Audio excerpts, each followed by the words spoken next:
और आज इस वीडियो में हम देखेंगे अपने YouTube के कुछ important comments.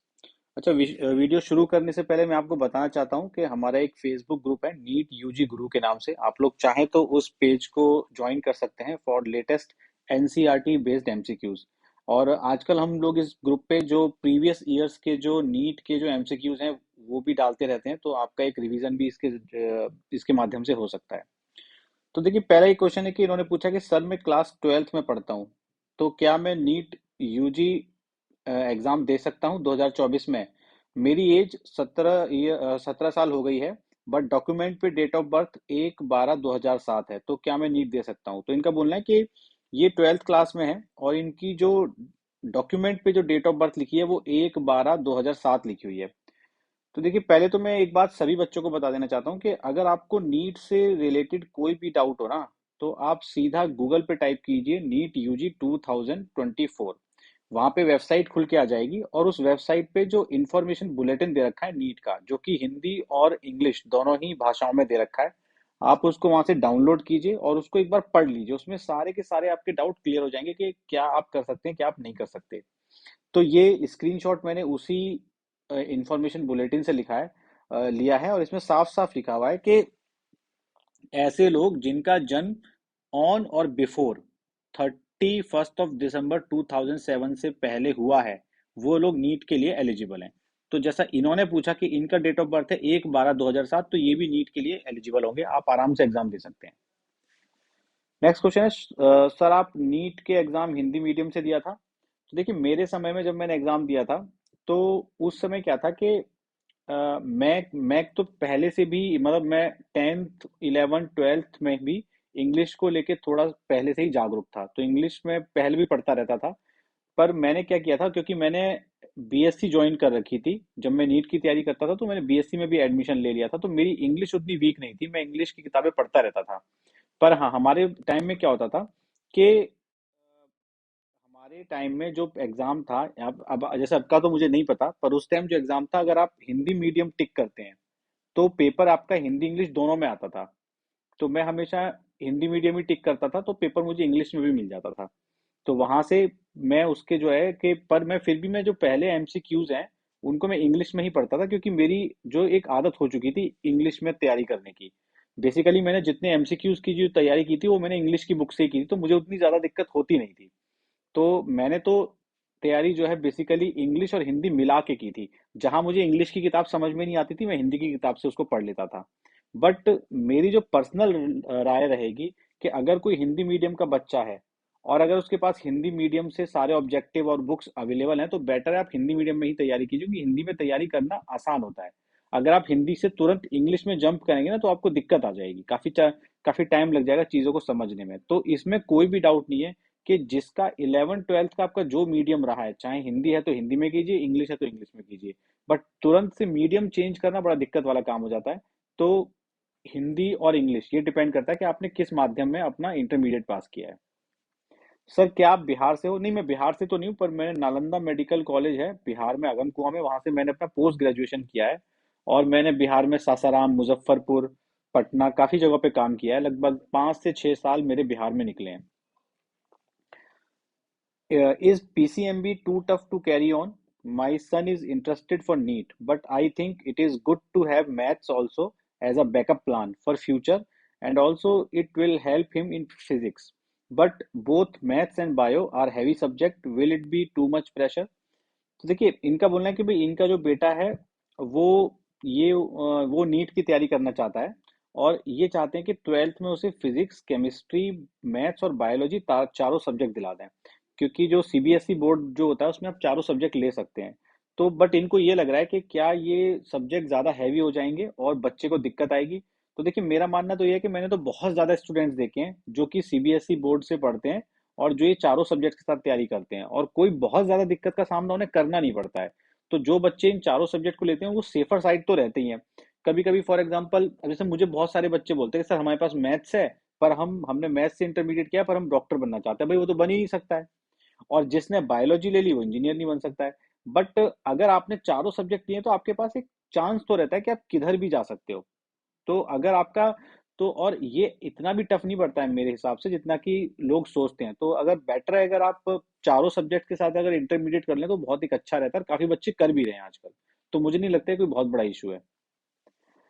Sir, after my MBBS I will do my PG, but is it necessary to do super specialization to perform surgeries, or as a medicine doctor too?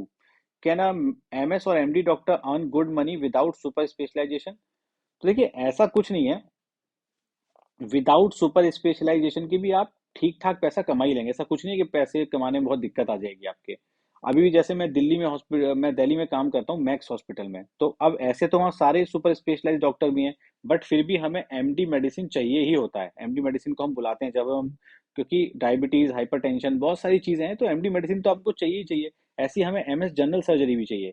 और मैं एक बात बताता हूँ, पोस्ट ग्रेजुएशन जब आप कर लेते हो ना, तो मिनिमम 3 लाख तो आप किसी ना किसी तरह कमा ही लोगे। ऐसा कभी नहीं होता मैंने कि कोई डॉक्टर ऐसा देखा हो कि उसे 2-3 लाख 4 लाख कमाने में दिक्कत आ रही है। तो एक बार स्पेशलाइजेशन हो गया, उसके बाद आपने एसआरशिप कर ली और आपने कुछ थोड़ी बहुत एक दो फेलोशिप कर ली, तो ठीक ठाक पैसा आप कमा ही लेते हैं, ऐसी कोई दिक्कत नहीं आती। और एक बात मैं हमेशा बोलता हूँ, अगर आपका काम अच्छा है, अगर आप अपना काम जानते हो, you know your work properly, तो फिर तो आपको सक्सेसफुल होने से कोई रोक ही नहीं सकता है, इसमें कोई भी डाउट नहीं है।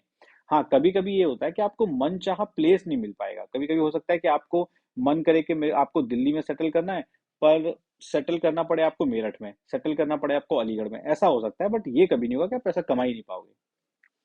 सर, क्या पीजी में भी प्रैक्टिकल एग्जाम और वाइवा होता है? बिल्कुल होता है।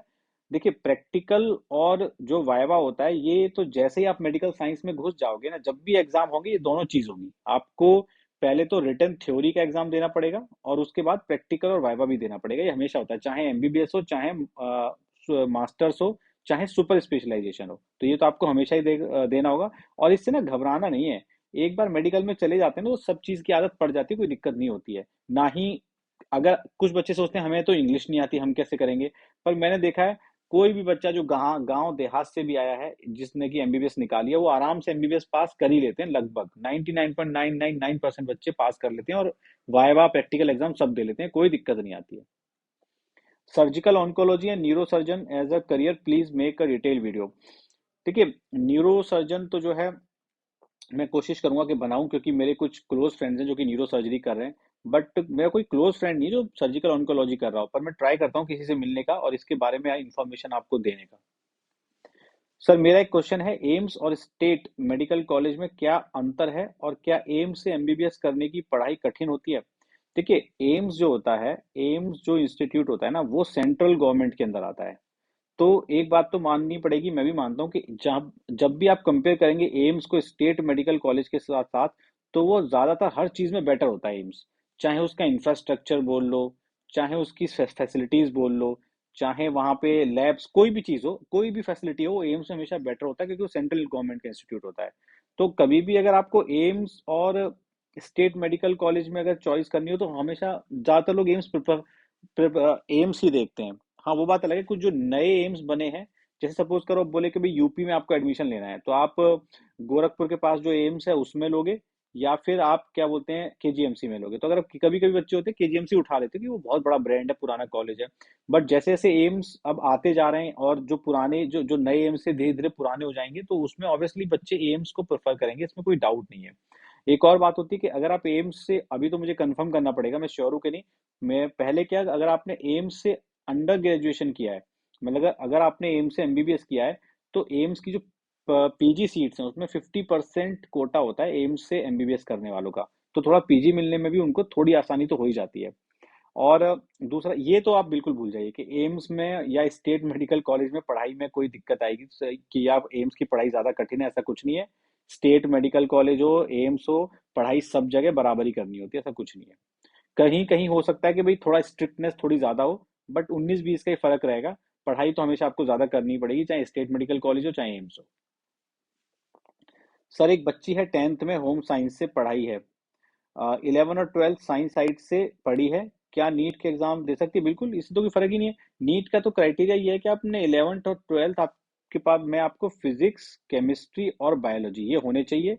तो वो तो उसके पास होंगी जब उसने 11th और 12th साइंस से किया है। इससे कोई मतलब नहीं कि उसने 10th होम साइंस से किया है। तो मेरे ख्याल से तो वो नीट के लिए एलिजिबल है। वाकई मैं हमेशा बोलता हूँ कि आप लोग जो नीट की जो वेबसाइट है वहां से उसका इन्फॉर्मेशन जो बुलेटिन है उसको डाउनलोड कर लो, उसमें सारे के सारे क्राइटेरिया दिए हुए हैं, आप पढ़ सकते हो अपने आप से। हेलो सर, मुझे आपसे कुछ बहुत इंपॉर्टेंट बात करनी है, प्लीज रिप्लाई। देखिए, ऐसे मैसेज मेरे को काफी टाइम्स आते हैं। अब दिक्कत क्या होती है कि मैं सबको अपना फोन नंबर नहीं दे सकता, क्योंकि मेरे पास भी टाइम काफी कम रहता है। मैं बड़ी मुश्किल से टाइम निकाल के आपको ये वीडियो बना पाता हूँ। तो मैंने हमेशा यहाँ भी मैं कमेंट करता हूँ कि मेरा मेल आईडी है PKVERMA136@gmail.com। तो इस ईमेल पे आप मुझे मेल कर दीजिए आपकी जो भी प्रॉब्लम है, और मैं पक्का अपना टाइम निकाल के उसका आंसर आपको जरूर करूंगा। अगर मुझे जरूरी लगेगा कि आपसे बात करनी जरूरी है, तो मैं टाइम निकाल के कोशिश करूंगा कि आप लोगों से बात कर लूं। और बाकी नहीं तो आप हमारा जो नीट यूजी गुरु का जो पेज है, नीट यूजी गुरु का जो पेज है उसको ज्वाइन कर सकते हैं, और वहां से आप मेरे को मेरे जो फेसबुक अकाउंट पे जाके मुझे पर्सनल मैसेज फेसबुक में भी कर सकते हैं, वहां भी मैं आपका आंसर दे दूंगा। सर मैं एएसएमसी बहराइच से एमबीबीएस कर रहा हूँ। हमारे जेआर और एचओडीज बोलते हैं कि अब सिर्फ एमबीबीएस की कोई वैल्यू नहीं है, पीजी मस्ट है। एमबीबीएस की सैलरी 35 के होगी बॉन्ड के टाइम में। देखिए, अब मुझे उधर के बॉन्ड का तो नहीं पता, पर यह है कि देखिए, एकदम ये बोलने ना कि एमबीबीएस की कोई वैल्यू नहीं है तो गलत है। एमबीबीएस की वैल्यू तो हमेशा थी और हमेशा रहेगी भी। अगर वैल्यू नहीं होती तो कुछ जगह जो मेडिकल ऑफिसर की जो पोस्ट होती है वो क्यों निकलती? तो गवर्नमेंट में मेडिकल ऑफिसर की पोस्ट निकलती है, सीएमएस एग्जाम लेती है यूपीएससी, उनकी इतनी अच्छी सैलरी होती है। तो पोस्ट तो निकलती है, और वो पोस्ट वैकेंट भी नहीं रहती, उस पर लोग एडमिशन भी ज्वाइन भी करते हैं वहां पे। अब कुछ, हाँ ये बात है कि कहीं कहीं एमबीबीएस के पास सैलरी कम है, बट अगर आपको कहीं पे एमबीबीएस के पास सैलरी कम, जैसे 35,000 सैलरी मिल रही है, चलो बॉन्ड तो आपको कंप्लीट करना ही है, मुझे नहीं पता आपके यहाँ पे बॉन्ड में कितनी सैलरी है, बट इतनी भी कम देखना पड़ेगा, क्योंकि काफी जगह पे तो बॉन्ड की सैलरी ठीक ठाक है। आप सपोज करो कि आपको लग रहा है आपकी सैलरी कम मिल रही है, तो आप ऐसी जगह चले जाओ ना, आप दिल्ली आ जाओ। दिल्ली में आपको 1,10,000 1,20,000 आराम से मिल जाएगा, और आराम से वहां पैसे कमा लेना। तो बहुत सारे ऑप्शन है, आपको बस प्लेस से थोड़ा कॉम्प्रोमाइज करना पड़ेगा। अगर आप प्लेस से कॉम्प्रोमाइज कर लोगे तो पैसे कमाने में इतनी दिक्कत भी नहीं आएगी। सर, मेरे पास 11th में मैथ है और 12th में एडिशनल बायो है। क्या नीट में 11th की मार्कशीट चाहिए? अगर हाँ तो सर मैं नीट कैसे कर सकता हूँ?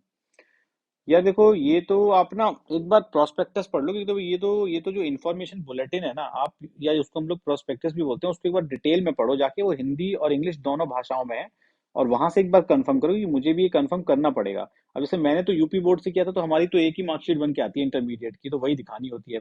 अब इस केस में इसको कंफर्म करने की मैं कोशिश करता हूँ, और कोशिश करूंगा नेक्स्ट वीडियो में इसका आंसर दे दूँ। तो इस वीडियो को यहीं पे एंड करते हैं। Thanks for watching my video.